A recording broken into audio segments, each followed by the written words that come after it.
네, 코로나19의 새 변이는 전파력이 더 강해진 형태로 계속 등장하고 있습니다.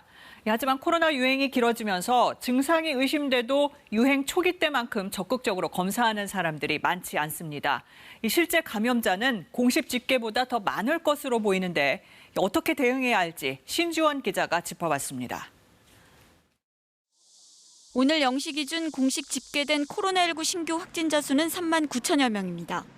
그러나 실제 확진자 수는 더 많을 수 있다는 지적이 나옵니다. 먼저 검사의 부정 확성 우려입니다. 의심 증상이 있을 때 개인이 직접 검사할 수 있는 자가검사 키트는 면봉 길이가 짧습니다. 검체 채취 위치가 달라 전문가용이나 PCR보다는 정확도가 떨어집니다.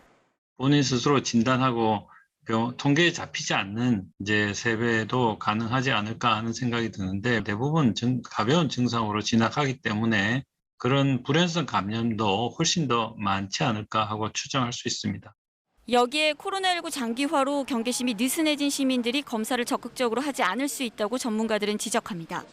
실제 총 검사 건수는 줄고 있습니다. 주중에 최대 10만 건 정도밖에 안 합니다. 지금 외국의 사례처럼 우리나라도 지금 검사 건수가 적기 때문에 실제는 두세 배 정도 많이 발생하고 있는 것인데.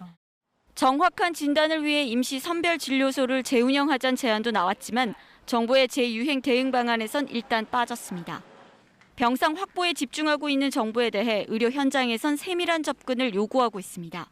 인력 수준에 맞도록 환자 배정을 하는 문제와 환자의 전원 조치 등 어느 정도 시점에서 어떻게 입원하는 것이 그리고 어떤 치료를 동반하고 하는 것들이 마련될 필요가 있는 거죠. 정확한 진단과 역학조사, 신속한 치료라는 3T의 방역 원칙이 다시 강조돼야 할 시점이라고 전문가들은 지적합니다. KBS 뉴스 신지원입니다.